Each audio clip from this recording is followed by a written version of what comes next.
Yo, what's going on, DCA fam? It is so good to see you today. It's Interview Thursday. How about that? And with us today, we have one of our team members that you don't see too often, but he will show up every once in a while, once in every blue moon on Fridays, because our man's a hustler, the one and only Trekk. Trekk, how you doing, Hey, man? what's going on? And this is that blue moon.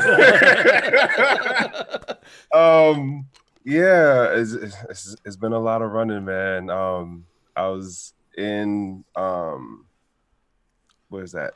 Hamilton, which is in if you're any familiar with Ontario, it's one of the cities in Ontario, Canada. Yeah. And I was speaking at Block Tech Connect, and that's an event put together by Unitralis, which is a company based in Hamilton.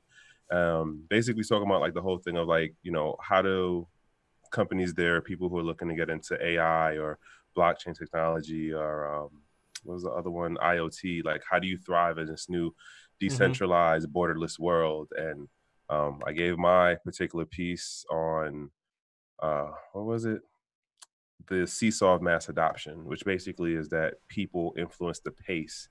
Mass adoption is not a one-time event. It's a combination of events that you see in hindsight to be like, oh, okay, that's when we reached a certain tipping point. Yeah, for me, tipping points are like, when does Starbucks start accepting crypto? When does McDonald's start accepting crypto? Because let's face it, McDonald's will accept Google Pay, Apple Pay, Samsung. Like, if any kind of form of payment to give you a burger, like, they don't care. So I was going up to Toronto for X amount of meetings, and it amazed me how much tap pay is implemented like everywhere in Toronto. Yeah. Yeah, I mean the train station, the Tim Hortons, the burger place, the bus stop. I mean, it's everywhere. The gas station, tap pay, and it. I This is was in walking Toronto, and they're all accepting crypto? no. Tap pay and the crypto thing is two different things. Oh, Like, okay. granted, it's not too far in regards to the technology of putting this stuff together, but it was really interesting to see how the mediums of payment with technology, like so for example, like you can walk into a 7-Eleven here and find the Google Pay or the Apple Pay stuff, right? But that's not every gas station. You know Right. what I'm saying? That's not every train station. Up there, it was just like everywhere. Like I was doing X amount of running back and forth for different meetings and stuff. And you're walking around the place, you're at this restaurant or you're walking to the next office building, and I just happened to start noticing little things. Like I would see people walk over to these like green kiosks, and they would just like either like brush their like pocket across it or something, or the ladies would like brush their purse across it, and I'm like, wait, what's that for? And then I realized, oh, I'm in the train station. But like if They you're in have New some York, sort of like think of it. RFID scanner. Right. So think of it like the PATH train or the LIR. And I mean and it's funny how it changes the whole thing of like the crowd flow and like the line back up and the whole wait. And those are the little things that I notice now when I go places. It's like, how are people moving? How are people, exchanging their money thing? How are people talking about stuff? Um Between New York, here in Baltimore, I've been spending a lot more time in New York, just on the ends of the kids and things along that nature. Granted, they're not like kids anymore. They're high school and college. It's still, I'm older than y'all, so y'all are kids. Speaking of Yeah, age, let's who are you? Like who is Trek, and how did Trek get into crypto? Let's start there. Because you and I have done an interview before for your podcast, and we just went on for like 2.5 hours. yes, So, yes. Okay, so who is Trek? yes, All who are right. you, man? Like, where'd you come from? Um, I came from the great state of New York in a borough called Brooklyn, and that's like the early start days of it. But up to the point of like the whole crypto blockchain consciousness thing, there was a show on WBAI called Off the Hook. If you know anything about like the old school spoofers, hackers, and WBAI and the particular show Off the Hook, they had a mention on this thing called Bitcoin. It's like, yeah, so what do you think of it? Is it really going to make, what people are talking about, like to be the new money, the digital money? And I don't remember nothing else from that episode. All I know is I heard digital money and I was like, wait, what? Hold on. The digital money thing? And I'm a sci-fi head, right? So I'm a geek in my own way. I'm talking like Babylon 5, Star Trek, you know what I'm saying? Firefly, Blade Runner, freaking, all of right. these different sci-fi movies where they're like, they got cell phones in their hands and they just hold their hand over a kiosk and all of a sudden, they can pay for whatever it is, whether it's a train ticket or who knows what. Right. And then like, it instantly made me think of Babylon 5 and the whole thing about credits. Well, what Bitcoin made me think of when I heard of it back in 2009. I was thinking, oh crap, that's that mark of the beast money. The end times are near. Okay, yes. That definitely played into it, but that wasn't until like much later when I started like kind of understanding more. And I didn't go back as far as 09. I'm talking more like 2012, 2011. Mm-hmm. And so I forgot what was my first, the first for me was Bitcoin. Then made it to Ethereum. My first like real altcoin was Veritasium. Wow. And I haven't heard that name in a while. Yeah. So like I go that far back with Reggie and his whole idea and stuff. But in the beginning, it was definitely the whole mentality of like decentralize everything, crypto, like that whole mantra thing. So what was it about crypto that just like enticed you? Hey, this is something I need to be a part of. At the time, again, I was a geek dude, a nerd dude. I was like the only one in my circle of folks who had it anywhere near on the radar.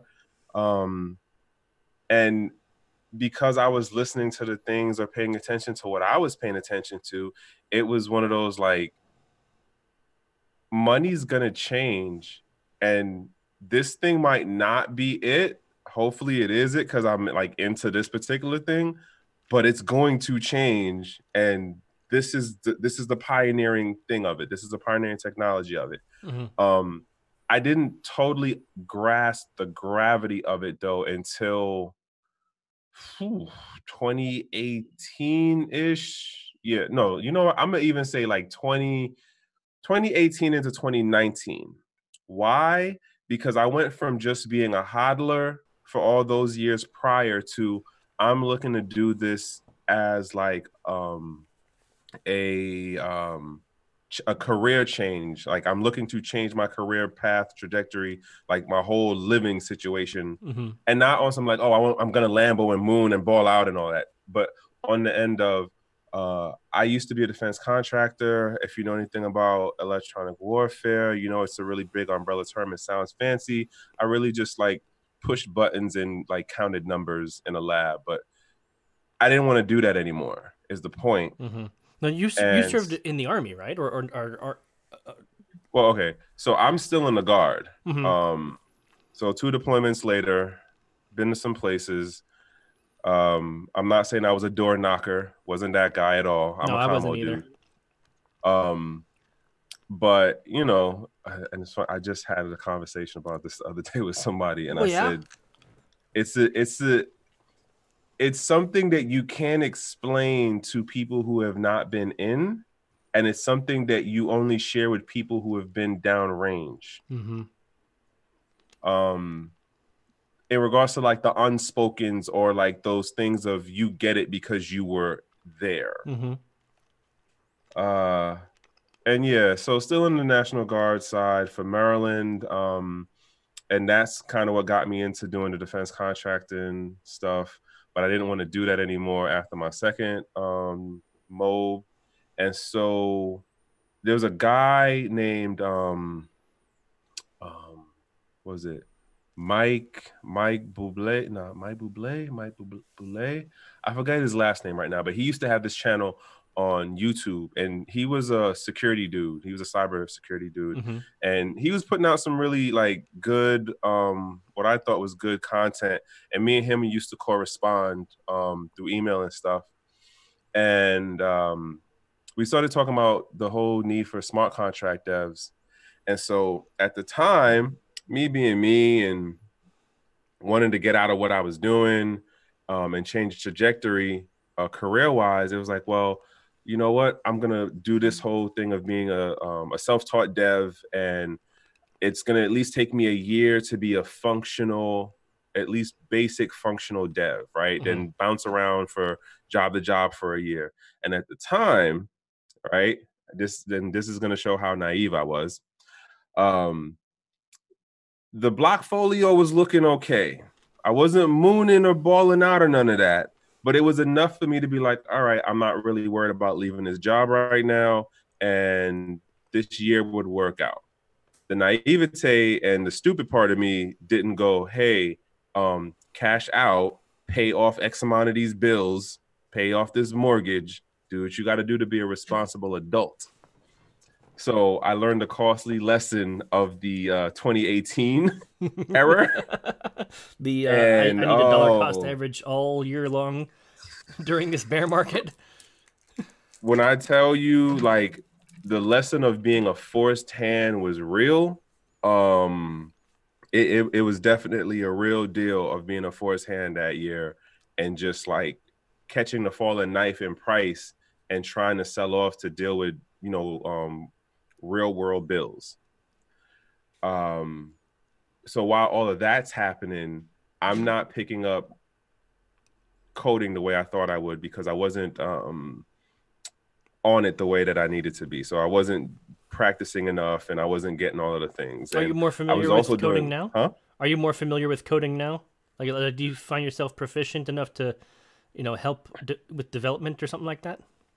No, I'm gonna still say no on that. I spent the first year thinking that I was gonna be a coder. It turned out it didn't work that way. The bottom line was I was getting more drugged over to the social media people side of the space. So let's talk about now. Granted, I'm gonna run to that one for 2019. So granted, like on the coding side, I could look at certain things and understand like how the function call is, or how something is like written within something, or returned and looped and all that. But as far as like being a functional coder and writing stuff, nah, I'm not there. Just where I'm at right now. Now, 2019, I get into this whole thing about the social media side and really start going, okay, I'm gonna start really pushing on this content thing.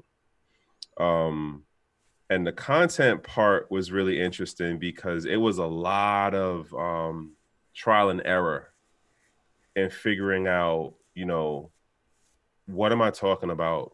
What's the added value? How do I make this delivery? What platform works better for me where I get more reception in comparison to? Because like when I first got in, I did the real newbie mistake of like, oh, let me get, you know, the GitHub, the Slack, the Twitter, the Zoom. Like it was probably like damn near 10 different like social media kind of accounts. And I learned the hard way in the first year, like it is hard as hell to try to maintain all of those. And at that time, I didn't understand the part of curating the content to fit the platform audience, right? Because like, example in, you can't drop a 3-minute video on, well, at the time, you couldn't really drop like, you know, 5-minute videos on IG the way you could drop something on LinkedIn, right? And it took a little minute to figure out that stuff. So like I was doing stuff like I was messing with fonts, I was putting Ejimos in, I was doing background music, I was doing like filters, and a year of that got it to where it was like, okay, take out the Ejimos, okay, take out the background music, all right, cut down the, you know, near 10-minute ramble, depending on what the subject was, down to 5 minutes, then down to 3 minutes. Like my thing right now, depending on what it is I'm talking about, I can knock out some of the stuff in like 2 minutes. But it took damn near a year and change. Wow. All right, all right. So let's talk about how you and I connected. Um, I actually Yeah. found you through, I believe it was Crypto Kenzie, and like both of you were at a blockchain summit, and so we connected and started talking.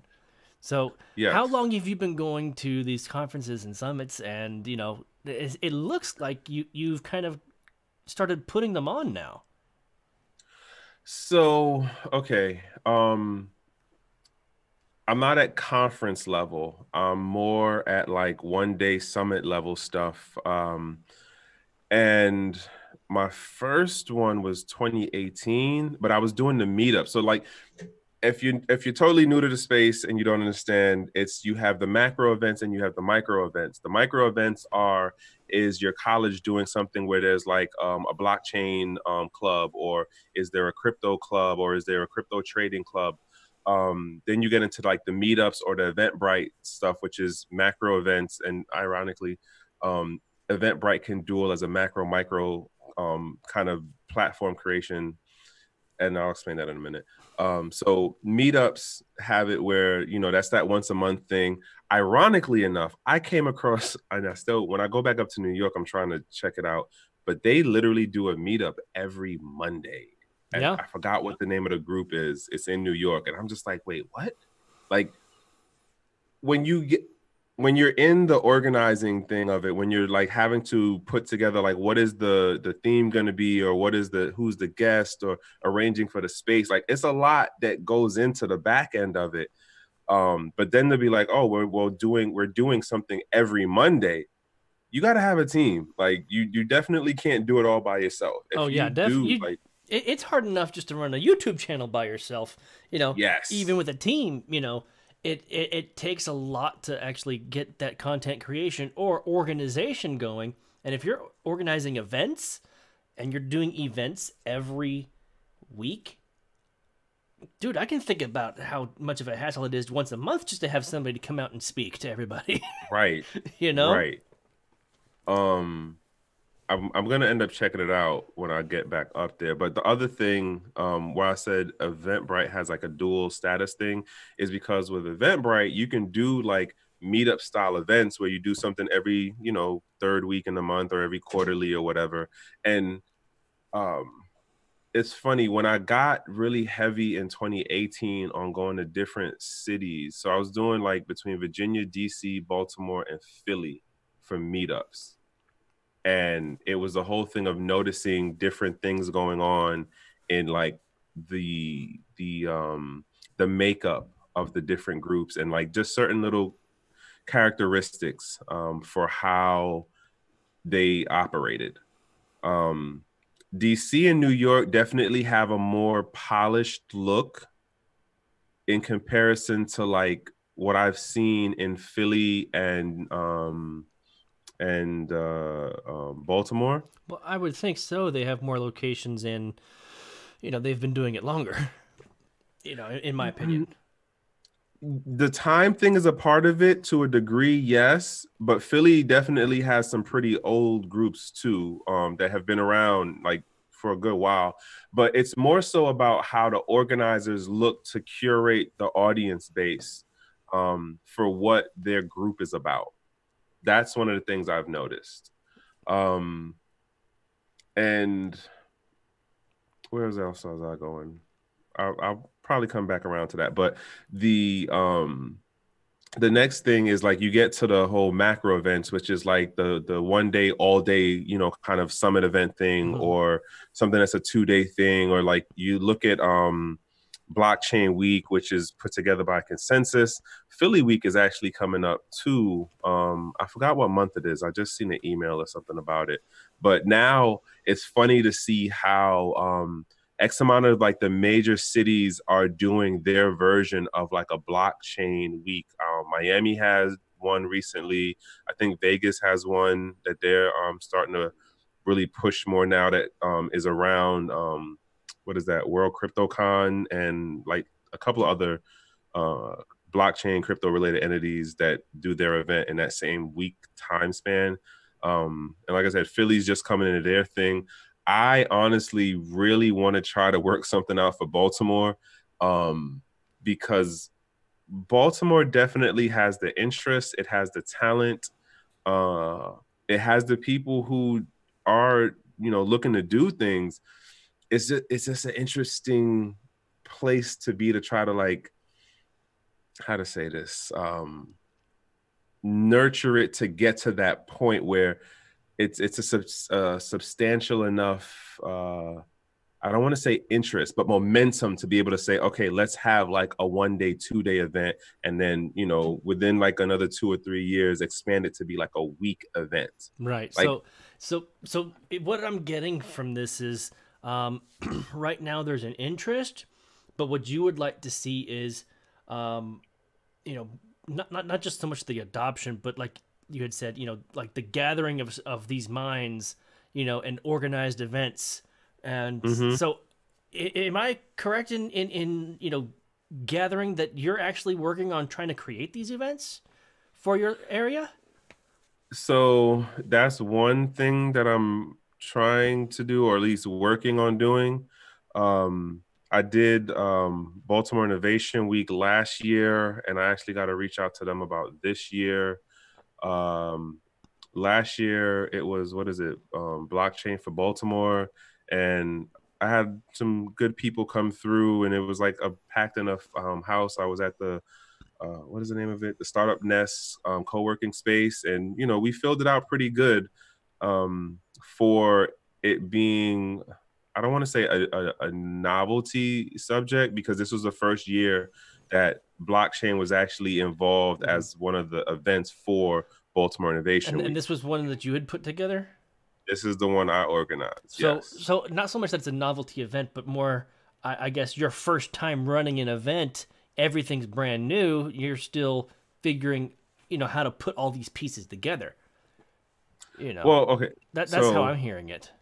It wasn't the first event for me. It was the first event related to blockchain for Baltimore Innovation Week.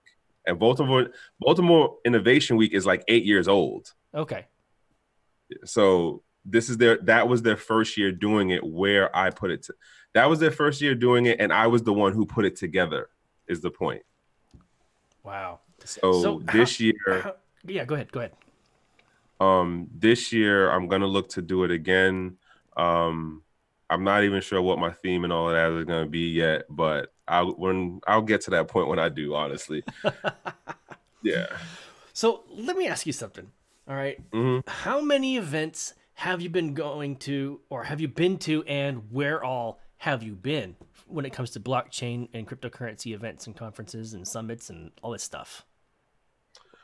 So this is going to sound kind of bad, but when you do certain events, you'll get why I would say this. I've been to Chile for La BitConf, which is the Latin American Bitcoin conference. That totally changed my whole outlook in 2018 on conferences, where what I find with so the basic is that for going to, like, what is that, Vegas, the consensus stuff, there's a couple of DC ones I went to. What's the other one? I can't remember the other one. Like, and I haven't done any California conferences yet.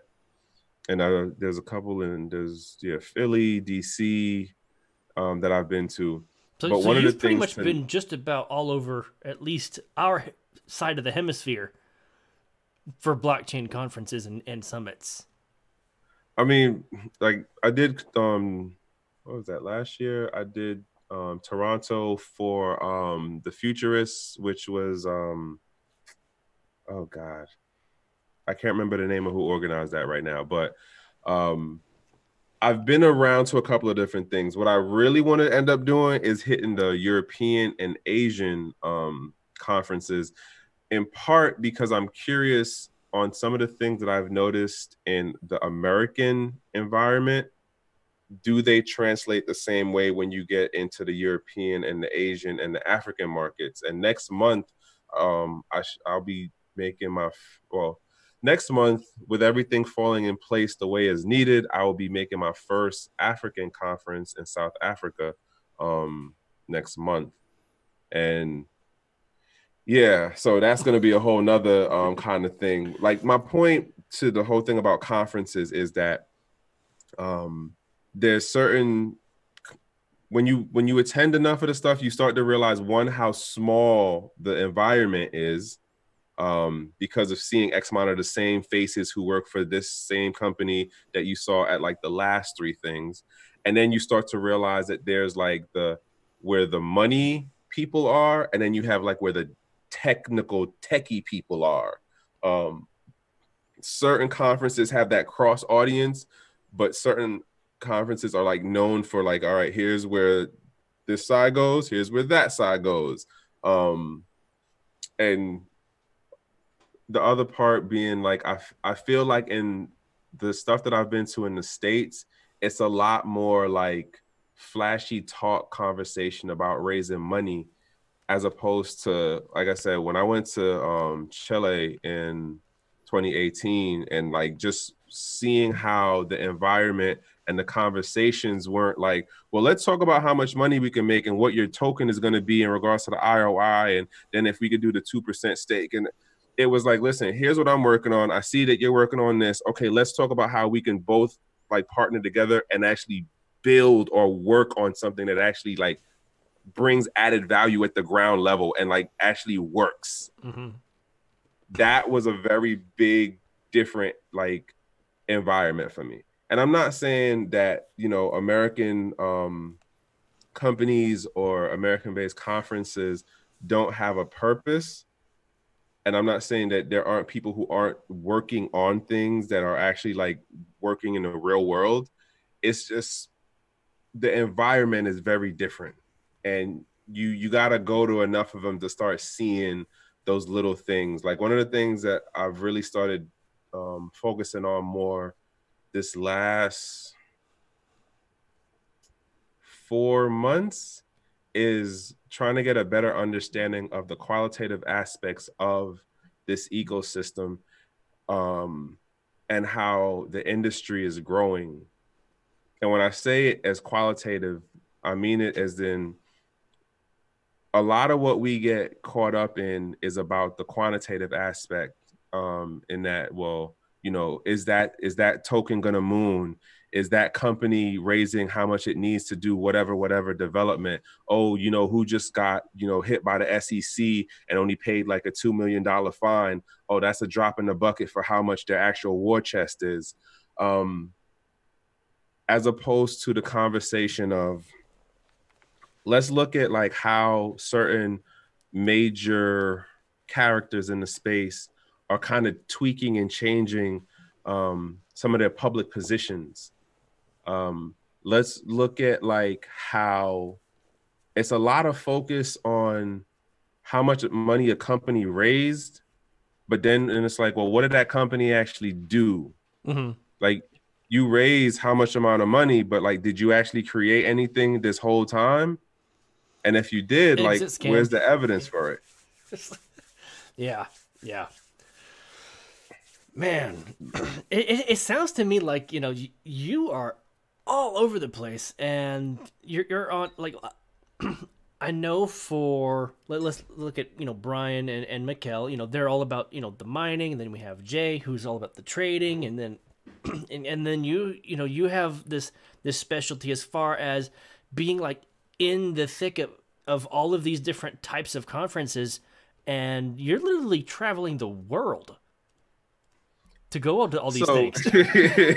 You know, it's funny too. Somebody asked me the other day, I was talking to somebody, I'm trying to deal with something, but they said, so what is your thing? What are you trying to do? And I said, you know how you have the thing of like, well, what's your purpose and what's your mission? What is your mission? So for purposely the mission, or sorry, purpose and the vision, sorry. Purpose and the vision, or mission and the vision, right? Um, it is storytelling in context and traveling the world doing it. Mm-hmm. And I was talking to somebody from Toronto because they took me out for my birthday while I was there, and we were talking about a bunch of different things going on within like what we see within the regulatory space, what we see as far as just the content creation stuff. And I was saying like one of the things that I've been trying to figure out for like the last 2 months is like, well, what is the purpose and what does this vision look like? And when the other person I was talking to said it to me, like it just automatically clicked. And like I said, I've been trying to figure this out for 2 months. I had like maybe a 20-minute conversation with this person, and they said it, asked me the question, and it just came out. And I said, you know what? That's the new tagline. So like with the company, as far as the consulting thing goes, like if you look at my LinkedIn profile, it says storyteller on it. And it says that because I do feel one of the things that we kind of mess up, or at least I would argue we have picked up bad habits from Silicon Valley and the traditional tech space, is we're trying to tell the story in a particular like traditional format of how people are supposed to use this technology, or what the intentions are supposed to be. Like whether you're talking about like traditional business models or business structure, or like the regulatory side of it. And it doesn't take into, as I see it, the qualitative aspects of the community as it is growing, as like the new wave, the new wave that's going to come in this decade is going to be on some whole next level compared to those of us who are in the first wave, in the first decade. And so I look at it and go, I'm going to be the storyteller. And as the storyteller, I got to get around to where the different people are in order to hear those stories and then share them over into a new place. So that's where the whole traveling the world part comes in. And it's literally been like the last month that I really started figuring that out, which is like part of why I'm also pushing on doing more public speaking. Like this year's agenda is at least one event a month somewhere. Mm-hmm. And so far I got 4 months put together. So where are you going to be for the next 4 months? I did Canada for January. This month, I was supposed to be in Estonia, like I had said, but that didn't work out. But it's working out for something else. I'm also a mentor for Crypto Chicks. So I'm doing a workshop for them this month, which then ties into next month's mentor meeting in Toronto. So I'll be in Toronto if anybody's in Toronto around the 7th. And then I'm going to be teaching a course. Well, I'm going to be doing a new series that I'm still trying to work out the name for it, but it's at a blockchain. It's a blockchain camp that's going to be taught at the National University of Lesotho. If you don't know where Lesotho is, that's Lesotho. It's a landlocked country in South Africa, about 5 hours from Johannesburg. And that's going to be 4 days of that. So March is locked up. I forgot where I'm going for April. It's in your calendar somewhere. Huh? April's somewhere in your calendar. It's somewhere in there. And but you are a busy man. So for those of you who are watching and are paying attention, that's why Trekk is almost never here. It's because he's always out there, always grinding, always hustling, always learning or teaching something at some conference somewhere.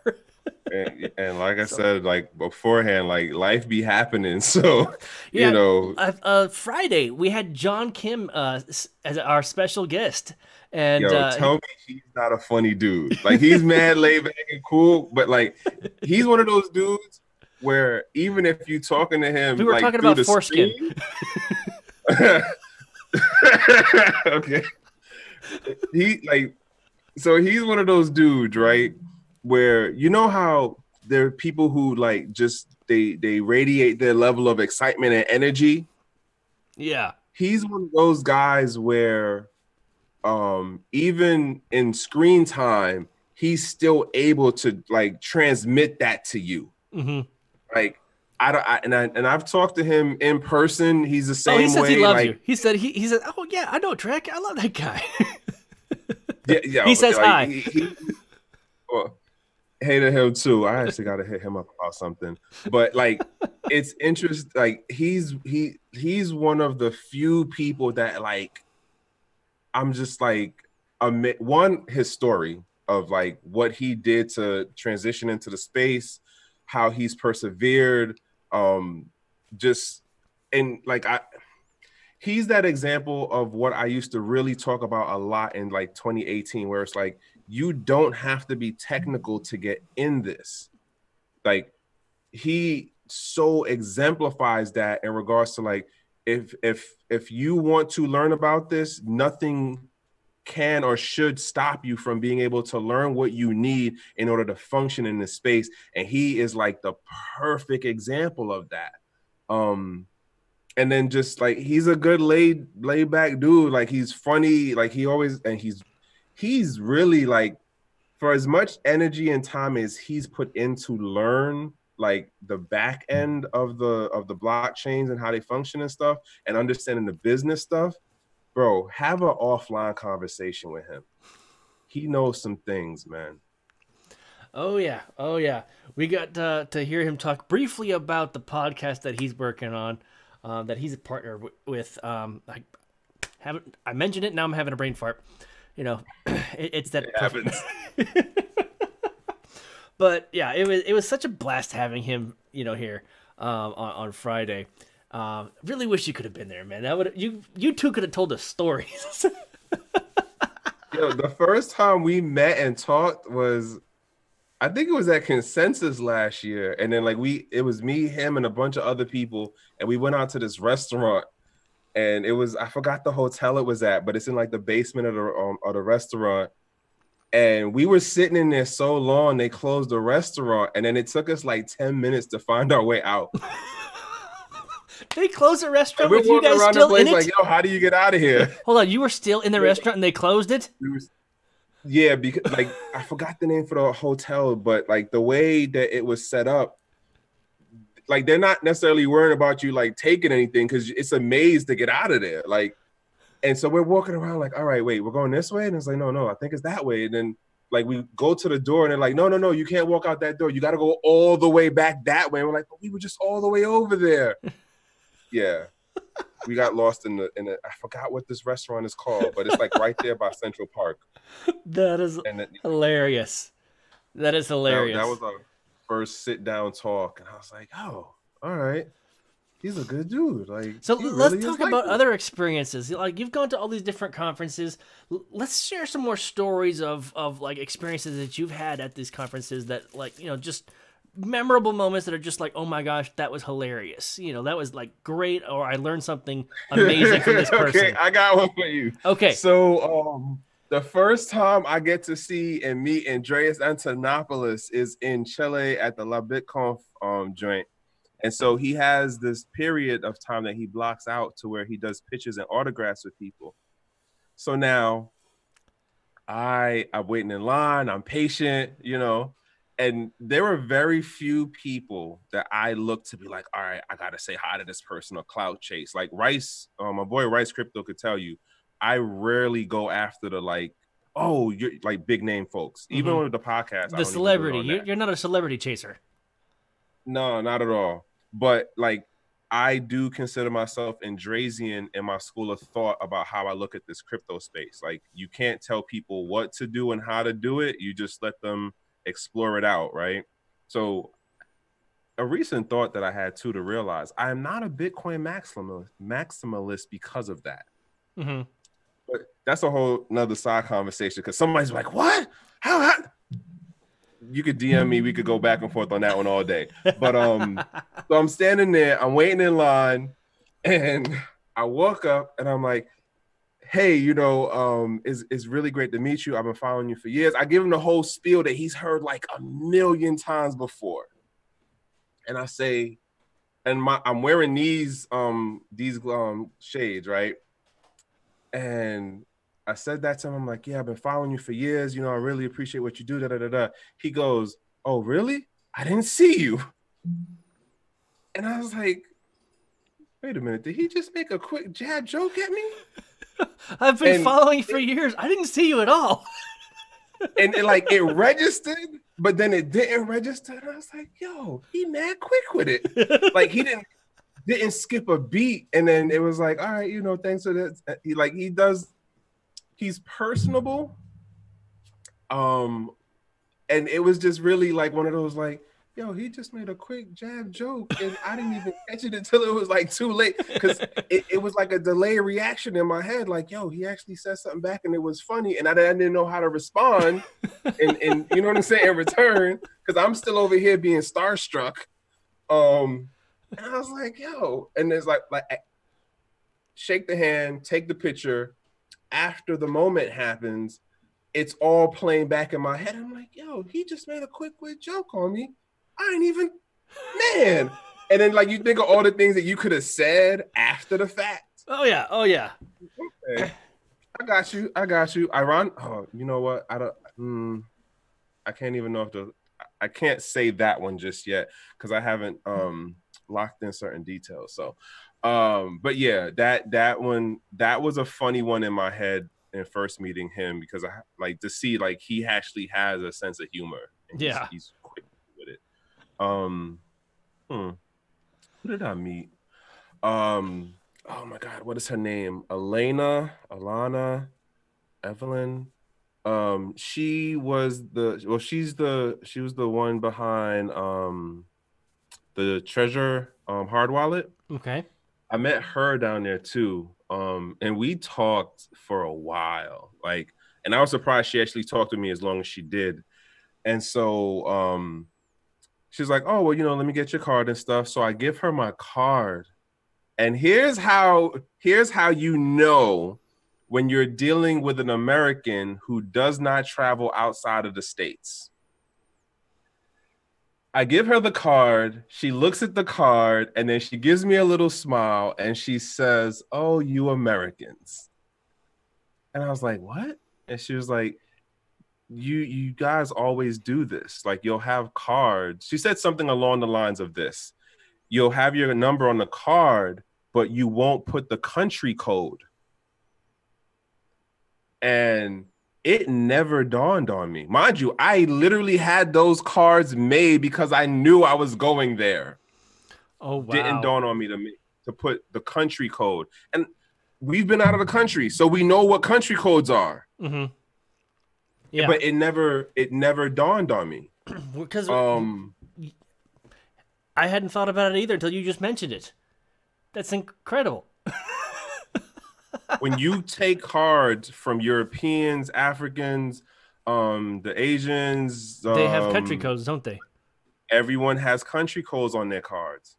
And since last year, my thing now is I don't even give out cards. It's like, listen, we're going to QR code this. If you don't have a QR code reader, I don't know what kind of phone you have, and I don't even know if we should really be talking. Dang, that's harsh. Yeah, like, and you know what's funny though? You'd be surprised how many people, and I found out about the QR code reader in LinkedIn in like 2018. So yeah, about 2 years now. I don't know when they actually put it in, and then if you have an iPhone, it's an automatic on your phone. Mm-hmm. But I'm still constantly amazed at how many people don't know their phone has a QR code reader in it. I've met people who didn't even have the QR code feature turned on in their LinkedIn app. And this is like, what? Like, how you? In my mind, this is my little 2 cents. When you start having conversations about, oh, let's talk, let's further along, you know, this initial meetup, let's stay in contact. You think, well, I want to get your information, but I want to make sure I get the most accurate information of your name and number and no mistakes, right? Mm-hmm. The easiest thing to do is either you give the person your phone and have them type it in and whatever. I always do that. just on the end of I'm horrible at spelling, and I hate, especially when people have like the more complex names. It's just like, yeah. I know I'm gonna mess it up. So to cut that down, it's just like, listen, are you on LinkedIn? Yes. QR code. Here we go. Are you on Twitter? Yeah. Okay. QR code. Here we go. And we knock that whole thing out of any misspellings or the wrong digit. You got the right country code. Like, we knocked that whole thing out that way. And it's funny also to realize that QR codes are kind of just coming up here to a degree, but it's been around for like 5 years and better as a technology. Like, QR codes are not something brand new at all. Are you seeing more and more people move towards QR code business cards, or like, having the business card on the phone in a QR code format? I've seen that pop up a little bit more. There's a guy that I met in DC who has an interesting application of QR codes and like the whole RFI thing. I can't remember all his details, but like when I met him, I think it was like summertime last year, he had shown me some interesting things with what he was doing. But I'm definitely seeing it a little bit more here.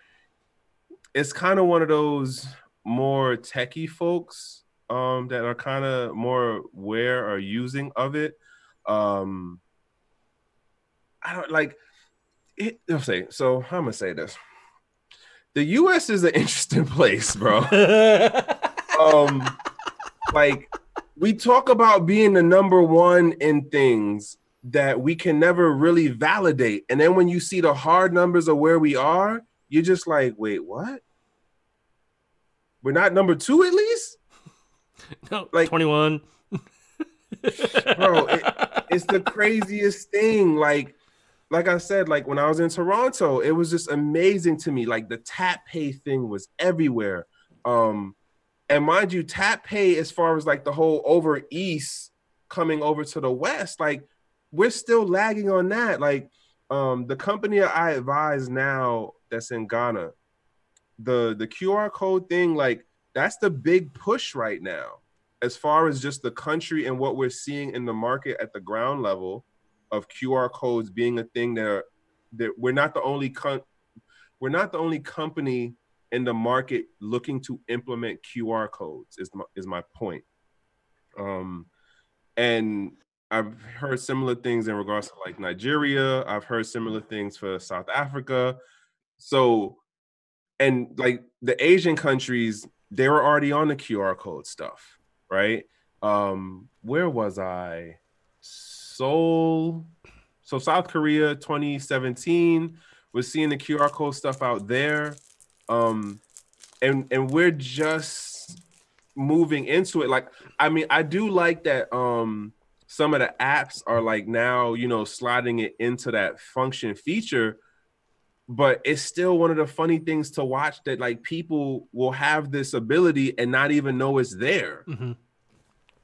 So let me ask you, do you think that traveling the world and going to all these different countries and seeing the different applications and whatnot and how people are using and doing business is going to influence your future investments in crypto? Like, have there been any conferences that you went to that all of a sudden you were like, wow, I should look at, XYZ coin or XYZ blockchain or whatever, entity that there is that you might not have previously thought was that big of a deal? I honestly have not thought of that. I'll say this. One of the things that I kind of pondered about last year towards the end, especially with how the regulatory space was shifting in the US and what the SEC was doing to snipe at companies individually and basically like loan shark some of them and just decimate other ones, is that there is no, like, the question, like, do you remember when we went to that whole phase of like, well, the financial sector is the low hanging fruit, and crypto would definitely be like, this is where it's going to make its big impact. But at the time, I would say we did not really understand the scope of the rebuttal of how the gate guards and the regulatory bodies would actually come back. And I still think we're not seeing the full swing yet. Mm-hmm.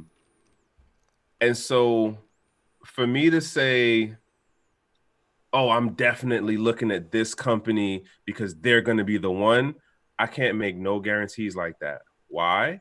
Because of how the US regulatory system works, where it's like, well, you know what? Your system touched a server that we're connected to in like Alaska or in like Guam. I'm making up places right now.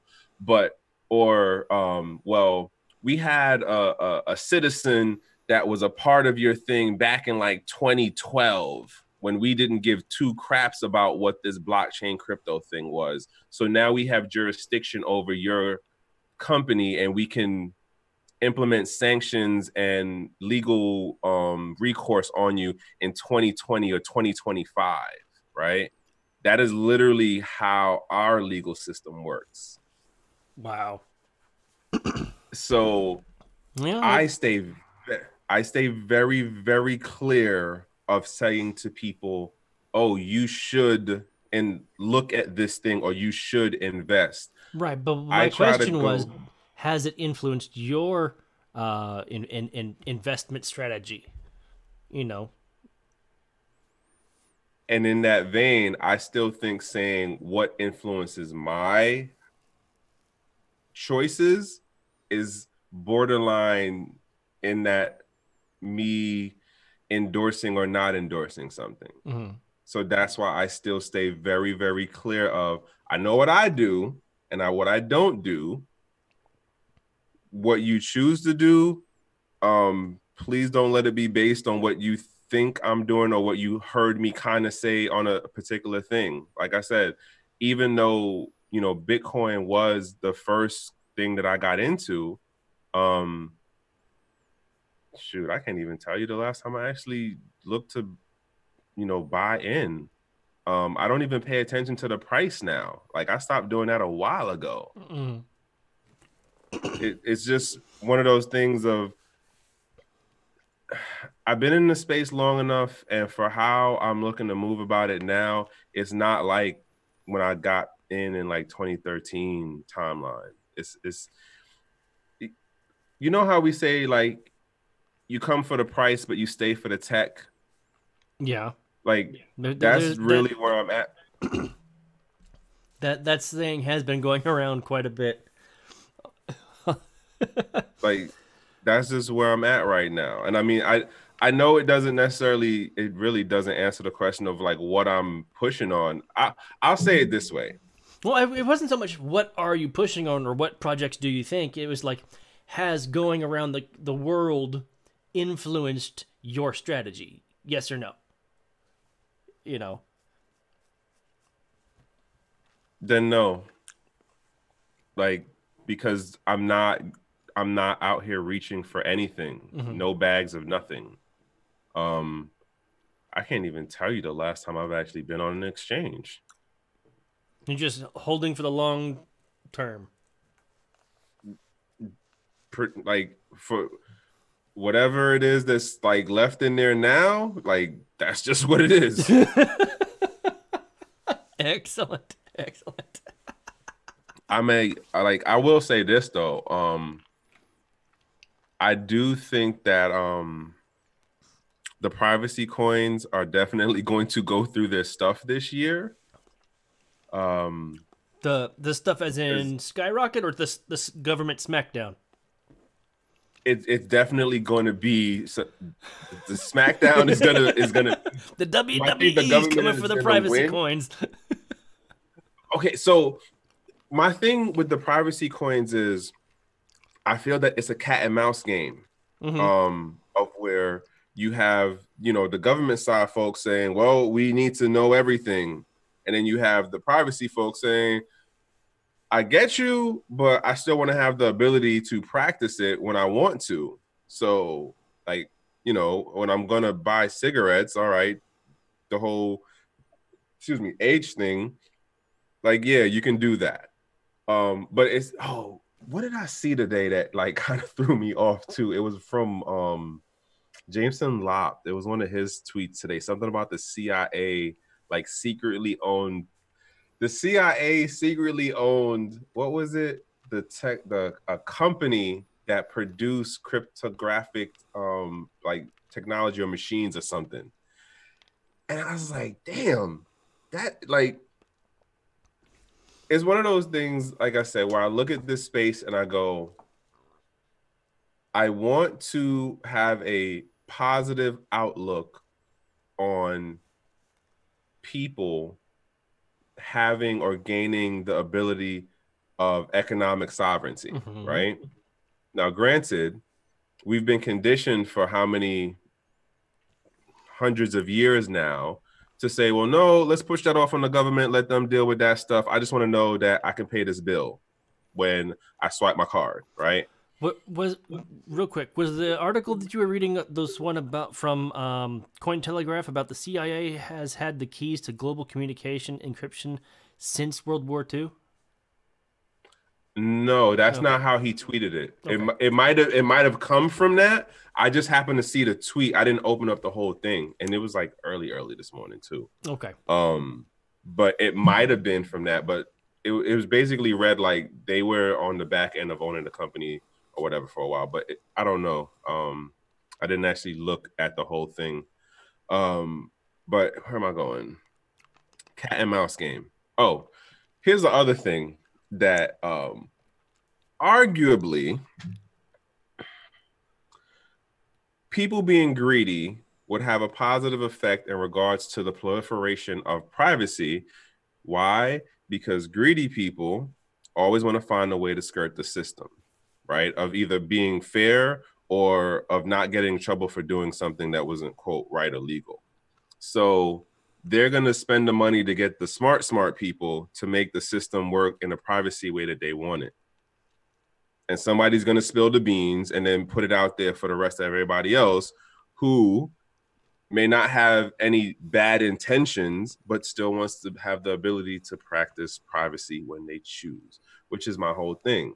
Practicing the privacy when you choose to, not just we're going to make a system where you don't have the option of it. Yeah. All right. So we are coming up on our hour.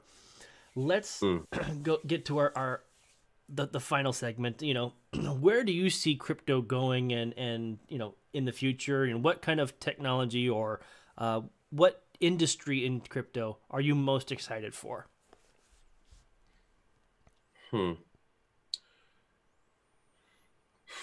The biggest industry that I would be excited for is going to end up being the financial industry, in the assumption that the economic sovereignty, or at least the access to have that control, that positive control of your finances, does proliferate out into the masses. That's going to give more of a leveled playing field for everyone, right? As opposed to what I argue is the system as it's set up now, where it's intentionally exclusive. So I would say the financial industry as a whole is the one that I still look at and go, if we can get this, the control of people's money back to them, this will definitely be a big game changer to level the playing field as a whole.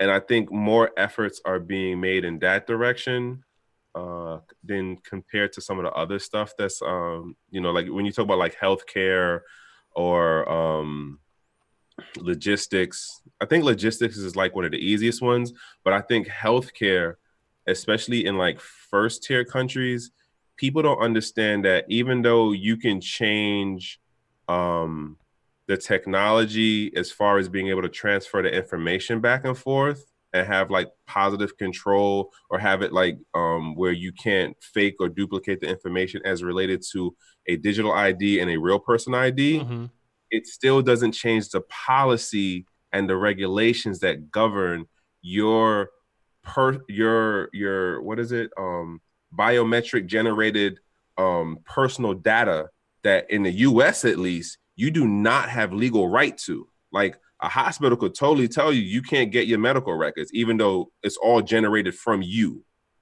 right? If you don't change that policy, that regulation, those procedures that make that whole thing function the way it does, all of the stuff we talk about, healthcare, blockchain related, you know, companies and products, it doesn't mean nothing.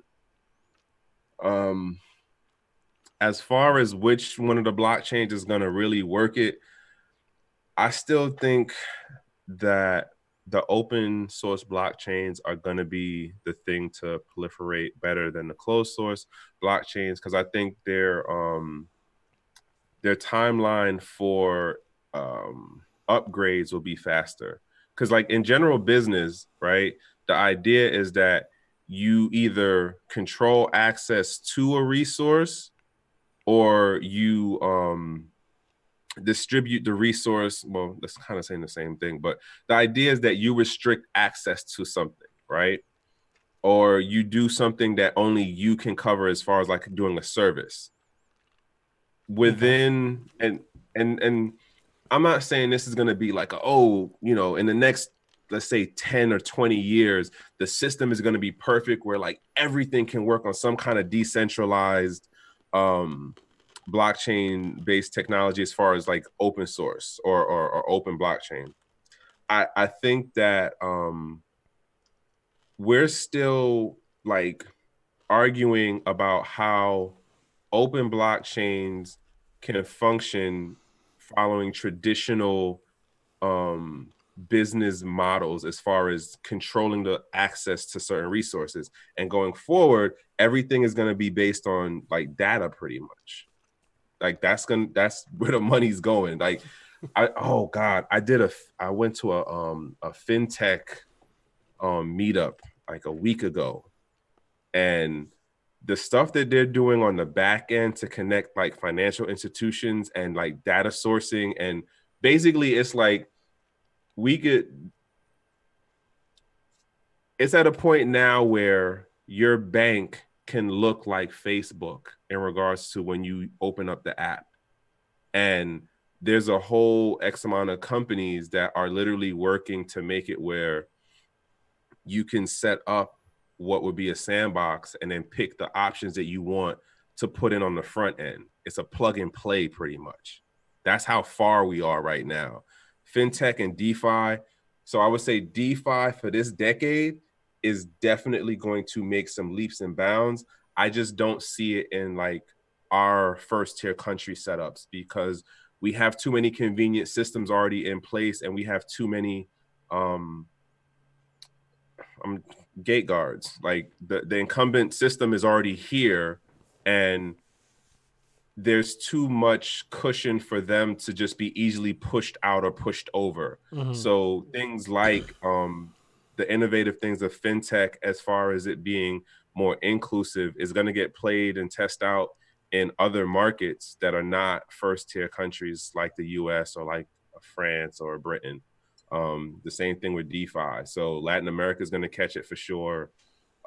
Eastern Europe, Africa, like I see those as popping up first because there's X amount of regulatory stuff that they're just not going to have to deal with the same way they would in a first tier country. And you don't have the same level of convenient incumbent players and systems already in place. So yeah, I'll go that. Outstanding. All right. Well, that's one heck of a way to end it. We'll say that. So, where can people find you? I have you at Trekken Cryptos. You know, is that just on Instagram? So or? That's Instagram at Trekken Cryptos. Twitter is Smart Trekken, and that's with 3K, 4Ks. Yeah, because it's no, SMARTTREKKEN. And then on LinkedIn, you could just find me under Trek dot, like literally Trek and a period, and you hit enter, and I'm like the first person that pops up. All right. So when do you think you'll be able to come back onto another Friday stream? I know that you know, the last time you were there, we had a blast. So I know that you're What has it busy. been, like a month? Yeah, it has been like a month. It has been like a month. So, you know, Oh, like, yeah, you've been it busy, man. definitely, You've been busy. We know you're hustling. We know you're hustling. it's a lot of driving. Like, it's a lot of. I just had to take my car to Jiffy Lube today because I'm about to start really running between now and the 7th. I'm gonna have to get back to you offline about that, honestly. Well, I do know that it would be great to have you on one of our giveaways for sure, because we're definitely having giveaways with all this Bitcoin swear jar and all this other stuff. Plus, I promised to give away Bitcoin to whoever got the most likes on one of Bitcoin on the Satoshi's Quest tweet that we did on DCA Adventure. Okay. So I would like to also say good job on the zero swearing, sir. Which Granted, it doesn't help for the jar. It doesn't happen very often for military veterans. I mean, no. Once you put us on notice, it doesn't happen. But like, if you wouldn't have said nothing, oh man, I had a couple of words, but I was like, wait, oh no, don't say, yeah, don't say that. You still said a couple. You still dropped a couple D-bombs. Wait, what are we? All right, we're gonna have to talk that. We'll talk after. Hey, everybody, thank you so much for being here. We appreciate you, and you know, by all means, you know, stick around. We'll see you tomorrow during the Friday night live stream with the DCA fam. In the meantime, subscribe, smash that like button, and we'll see you on the next one. Peace out, guys.